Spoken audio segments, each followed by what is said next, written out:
Bergerak naiknya harga emas hingga menembus level $5.000 menjadi sorotan utama pasar global. Di saat yang sama, indeks harga saham gabungan mulai bergerak turun dari level psikologis 9.000, namun saat ini juga sudah bounce back. Apakah ini hanya koreksi sementara atau sinyal perubahan arah pasar untuk membedah dinamika emas dan pasar saham ke depannya?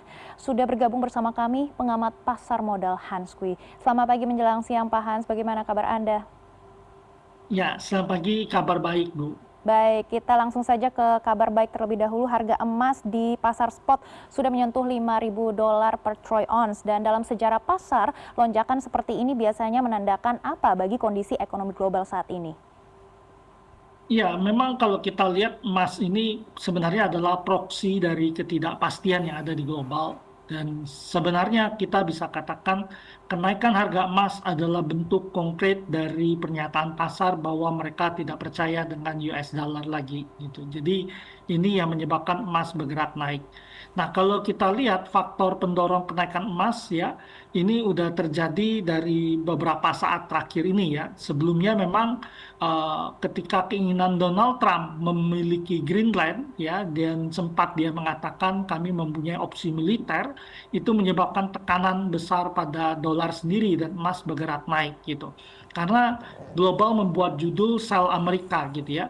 Ketika dia mengancam dengan tarif, tetapi sesudah itu malah merubah statement dia mengatakan mereka mendapatkan kesepakatan dengan Sekjen NATO. Tetapi yang menarik adalah tidak ada satupun bentuk konkret kesepakatan itu. Jadi pasar tetap bertanya-tanya. Nah, di akhir pekan emas bergerak sangat cepat naik ke atas menyusul beberapa peristiwa yang terjadi.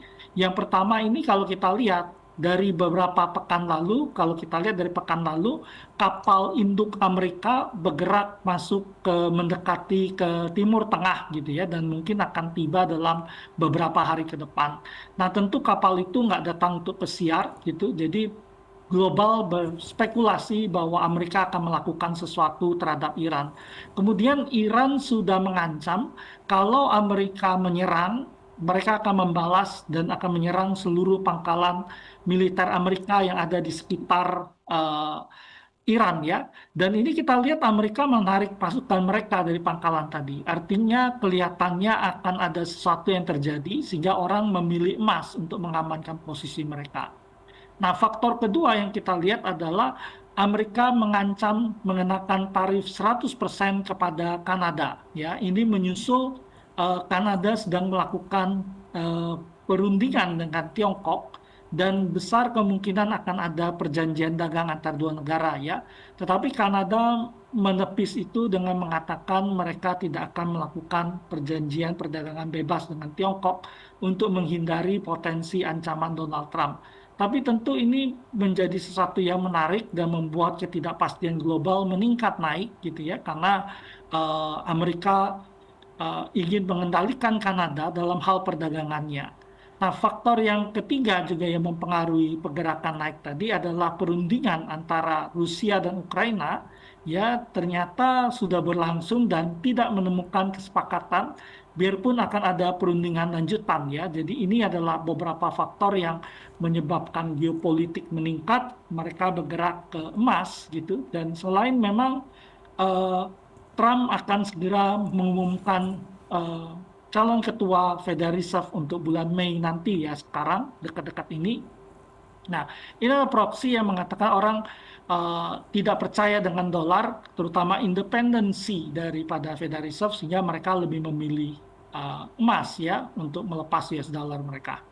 Baik Pak Hans, mengingat situasi geopolitik yang semakin memanas, apakah harga emas pekan ini bisa menembus 3 juta rupiah per gram?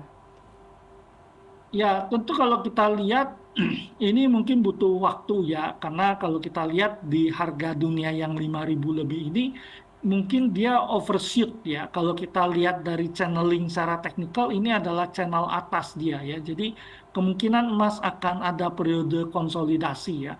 Kecuali kalau kita melihat kalau seandainya perang di Iran terjadi gitu, kemudian Iran menutup Selat Hormuz, minyak bergerak naik tinggi sekali, itu emas pasti akan melesat lebih tinggi dan sehingga level 3.000 itu akan terjadi.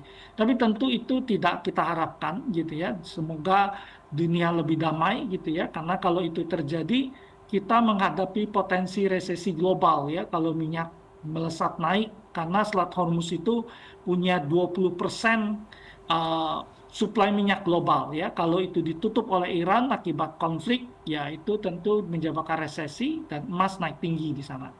Baik, kita beralih ke IHSG ya, Pak Hanskwi.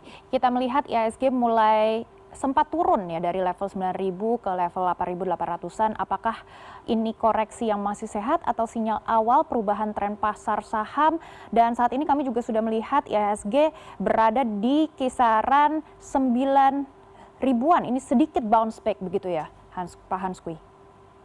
Ya, memang kalau kita lihat awal koreksi IHSG, sempat IHSG kan kencang sekali di awal tahun, kemudian mulai koreksi awalnya itu memang isu Greenland dulu yang memicu ya. Jadi ketika Donald Trump mengancam tarif 10%, kemudian nanti tengah tahun akan dinaikkan 25% untuk Uni Eropa, orang melihat bahwa global akan bermasalah, Uni Eropa akan menghadapi kendala, sehingga kalau kita lihat emerging market yang lebih berisiko itu mengalami tekanan. Tapi sesudah itu pasar rebound setelah Donald Trump berubah pikiran dan menyatakan sudah mencapai kesepakatan.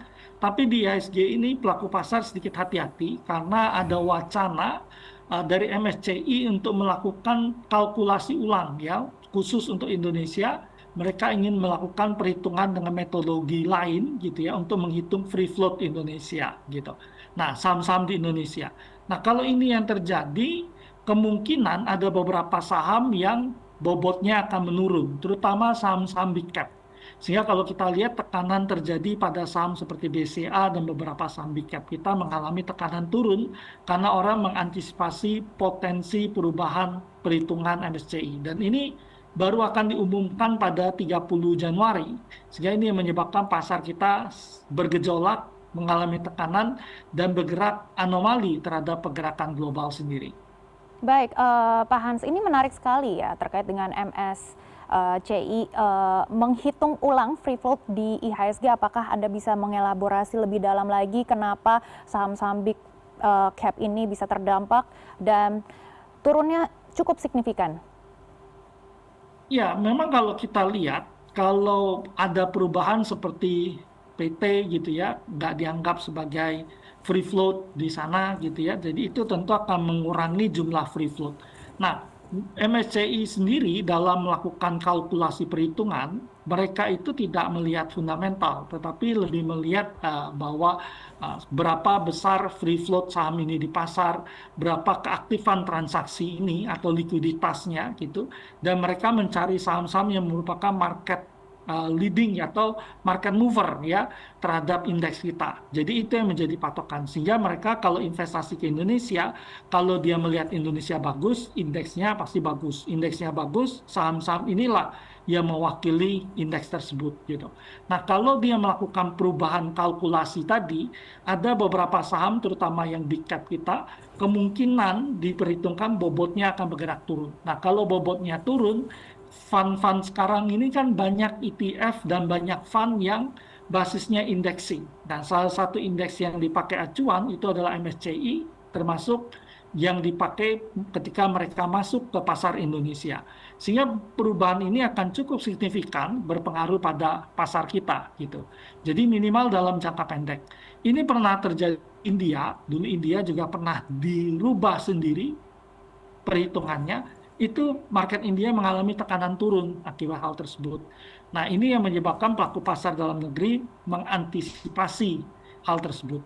Biarpun kami melihat bahwa harusnya MSCI tidak melakukan perubahan pada Januari ini, tetapi mungkin ke depan akan membuat aturan yang lebih ketat untuk saham Indonesia ya, terutama dia menghindari potensi-potensi pemakaian nomini tertentu untuk meningkatkan free float ya. Jadi ini yang mungkin akan terjadi. Jadi harusnya koreksi ini bersifat jangka pendek untuk pasar kita. Baik, dengan wacana seperti ini, bagaimana investor retail mengantisipasi gejolak di pasar saham, Pak Hans? Ya, kalau kita lihat sejujurnya pasar itu memasuki grand super cycle kenaikan metal ya, mining ya. Jadi logam-logam itu cenderung akan bergerak naik ke atas gitu. Pertama faktornya kalau emas dan beberapa instrumen lindung nilai memang karena geopolitik yang memanas.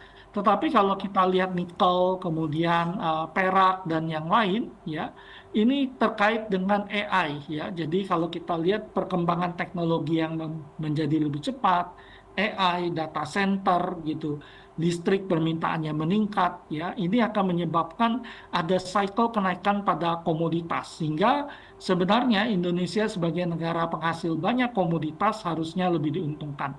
Ya kalau kita lihat pelaku pasar sebaiknya memilih saham-saham yang terkait dengan energi metal tadi gitu ya yang masih bervaluasi murah kemudian ditahan dalam periode yang panjang jadi dilakukan biomignas. Tetapi saham-saham dengan valuasi relatif mahal itu relatif lebih berisiko ya karena kalau terjadi kayak ada perubahan MSCI dan yang lain biasanya saham-saham yang valuasinya udah mahal biasanya rawan sekali mengalami potensi tekanan yang lebih tinggi.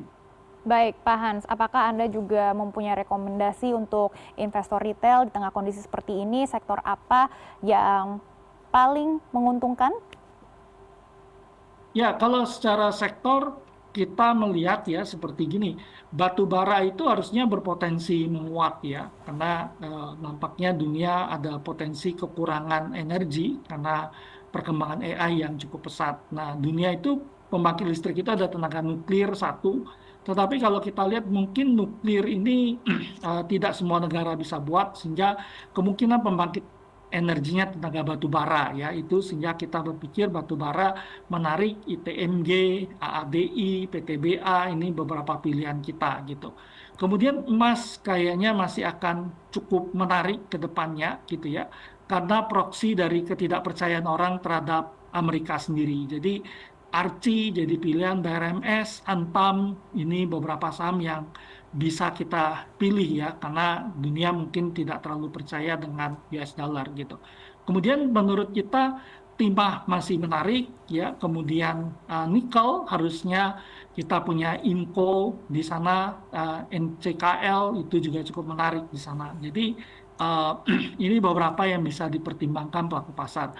Nah, kalau pasar relatif lebih stabil, menurut kita harusnya dana asing bisa balik lagi ke saham big cap kita. Jadi pilihan kita BCA itu harusnya menarik untuk buying weakness, BCA, Mandiri, BRI, kemudian ICI dan Telkom ya, itu bisa jadi pilihan kita juga. Baik, kami akan terus memantau perkembangan dan juga kinerja IHSG. Terima kasih Pak Hansuki sudah bergabung bersama kami di CNN Indonesia Business.